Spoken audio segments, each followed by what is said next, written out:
Now, the rest of the story. Bud Pennyman's business was also his pride and joy. A little cafe on Woodliff Street in Macon, Georgia, called the Tip-In Inn.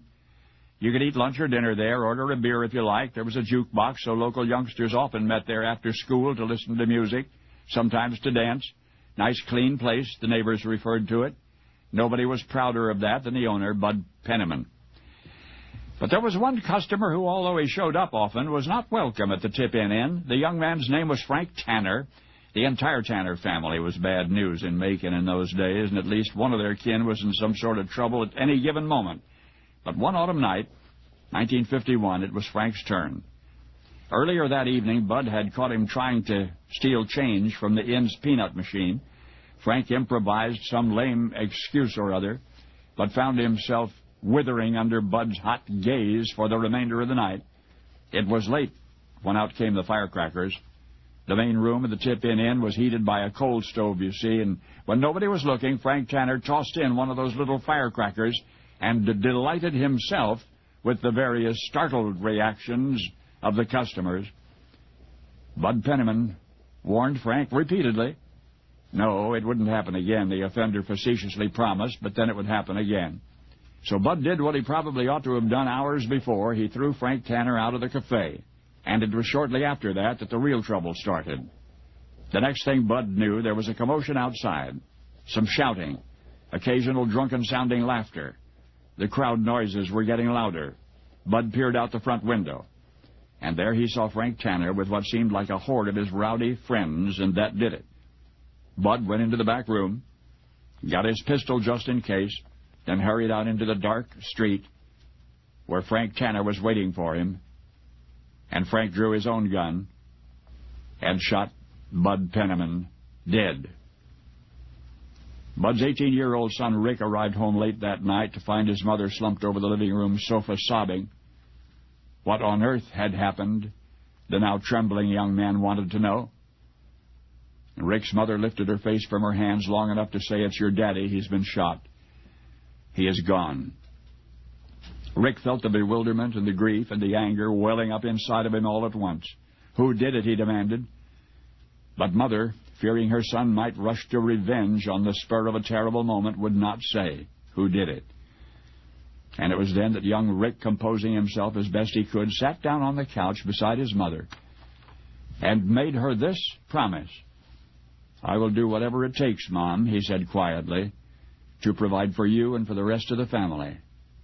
Well, Rick did whatever it took. If it took washing dishes, he washed dishes.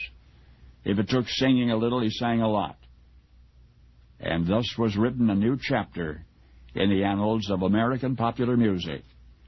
For once upon a tale of the Tip-In Inn, there was a hard-working father who left his family before his time, and yet to fend off the family's poverty that would surely otherwise ensue, Bud Pennyman's teenage son became hard-working also. Of course, you know Rick, Richard Wayne Pennyman, but you know him as the singer, composer, piano player who revolutionized rock and roll. Little Richard. Only now you know the rest of the story. And now, the rest of the story. When we hear that moniker, King of Rock and Roll, who do you instantly think of? Elvis Presley, right? Little Richard proclaimed countless times that he was the king of rock and roll. He sometimes wore a crown with the words, "The King," written right on it, front and center, so all would know. He proclaimed himself the emancipator of soul and the creator and the originator. He was certainly not lacking in confidence. But to be fair, without Little Richard, we wouldn't have had Prince, Michael Jackson, David Bowie, Elton John. The list is endless. Pretty much every musician in pop, rock and roll, soul, rhythm and blues, and maybe even country was or is somehow influenced by Little Richard, his style, his showmanship, maybe his flamboyance. Many consider him not really the king of rock and roll, but the architect of rock and roll. That has a nice sound, doesn't it? The architect of rock and roll. Little Richard was born Richard Wayne Pennyman on December the 5th, 1932. Little Richard explained in an interview that he had 6 brothers and 5 sisters. He said, "I was the best looking one of all of them, and I'm not conceited at all." His parents, Leva May and Charles Bud Pennyman that we learned about earlier, intended to name him Ricardo, but a nurse made a clerical error on his birth certificate. Ricardo became Richard.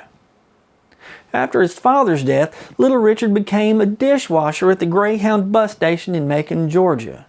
He had to work so the family could survive. While working as a dishwasher, Little Richard wrote versions of Tutti Frutti, Long Tall Sally, and Good Golly Miss Molly, and as he said, he got out of the kitchen. Little Richard played piano in the church in which his grandfather preached. During the sermon, according to Little Richard, his grandfather would take up collections several times. He always wanted one more quarter, one more dime. While the offering plate was being passed around, Little Richard played upbeat songs, including what became Tutti Frutti and Long Tall Sally, but his grandfather never knew it. To his grandfather, it was just upbeat piano pounding. Little Richard was proud of Tutti Frutti, and rightly so. In 2007, a panel of recording artists voted on the top 100 records that changed the world. They ranked Tutti Frutti at number 1. Number 1! Little Richard liked to point out that although he wrote and recorded the song which peaked at number 2 on the charts, Elvis Presley and Pat Boone sold more records of Tutti Frutti than he did. But rather than being hurt by this, Little Richard said this opened the door that had been closed to him before. See, to be successful at the time, according to Little Richard, a black entertainer had to be accepted by white audiences. That was the key. Tutti Frutti gained him that acceptance. But the road to fame and fortune was not quick and easy for Little Richard. When not washing dishes, Little Richard played and sang everywhere he could. In about 1947, when Little Richard was about 15 years old, he tired of people mispronouncing his last name, Pennyman, as Pennyman. The last thing an exuberant performer wants to be associated with is the lowest denomination of money. Other performers popular at the time added little in front of their names, like Little Esther and Little Milton. Following their example, Richard Pennyman adopted the stage name Little Richard. This became popular again in the 1990s with rappers such as Lil Jon, Lil Kim, and Lil Wayne, although they spell it Lil'. In 1951 and 52, Little Richard released songs on the RCA label, but none hit. 1953 and 54, he recorded on the Peacock label. Again, not a hit in the bunch. In 1955, he sent a demo recording to Specialty Records. At first, his demo gained little attention and ended up in a box with other rejected artist demos. But Little Richard was persistent. He called Specialty Records continuously until he was finally allowed to speak with Art Rupe, who owned Specialty Records. Little Richard protested that no one had gotten back with him about his demo. To get him off the phone, Art Rupe assured him that he would listen to the demo personally. Art had his A&R man find the demo, and they listened to it. Although it was scratchy and not a very good recording, Art heard something in the demo that he liked, and he set up a recording session. Art Rupe hoped to get a sound from Little Richard like that of B.B. King. Imagine that. Now, they recorded 8 songs with Little Richard providing only the vocals. He didn't play the piano. No one was happy with the songs they recorded. With everyone frustrated, they broke for lunch. Little Richard, too upset to eat, sat down at the piano and started playing and singing a song he had been performing in nightclubs for years. It went, Tutti Frutti, Good Booty. Oh, wait a minute. That's not how the song goes. Well, it did then. Everyone turned and looked back at Little Richard. This was something they could work with. There was an excitement that happened when Little Richard sang while pounding away at the piano. They reworked the lyrics to remove the overt sexual lyrics, and Tutti Frutti became a hit. Little Richard was shocking before shock rock was a thing. he would tell you that he invented shock rock. One time in the 1970s, when Little Richard arrived at the airport in London, he was wearing clothes that other people would have been afraid to wear outdoors. A man was so suddenly shocked that he dropped his cup of coffee. Little Richard just smiled. Everywhere he went, people couldn't help but notice him. And he loved it. Little Richard wore makeup. He explained that you're supposed to wear makeup, just like when you toast your bread or put sugar in your coffee. You're supposed to add a little touch to it. In 1962, Little Richard played in England, and his opening act was an unknown band called the Beatles. In 1963, another unknown band whose lead singer was living out of a truck opened for Little Richard, the Rolling Stones. Little Richard's band was impressive in itself. Organist Billy Preston, keyboardist and background vocalist James Brown. Yes, that James Brown. Another background vocalist, Joe Tex. Background vocalist Otis Redding. Wow. And guitarist Jimi Hendrix. No kidding, what a band.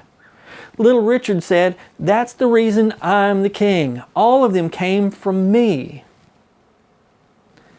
Little Richard was confident in his abilities. He was undoubtedly talented, but he was also driven and determined. Confidence, talent, drive, determination. That combination is a recipe for success. Now imagine for a moment that Little Richard had not been persistent and he had not bugged Specialty Records enough to get Art Roop to listen to his demo. Can you imagine a world in which these songs didn't exist? Tutti Frutti, Good Golly Miss Molly, Long Tall Sally, Lucille, Rip It Up, Jenny Jenny, Keep a Knockin'. Man, some consider those songs an integral part of the soundtrack of their generation. Do you have a favorite Little Richard song? I'm Brad Dison. Thanks for watching. And now you know the rest of the story. A wop babaloo bop balop bamboo.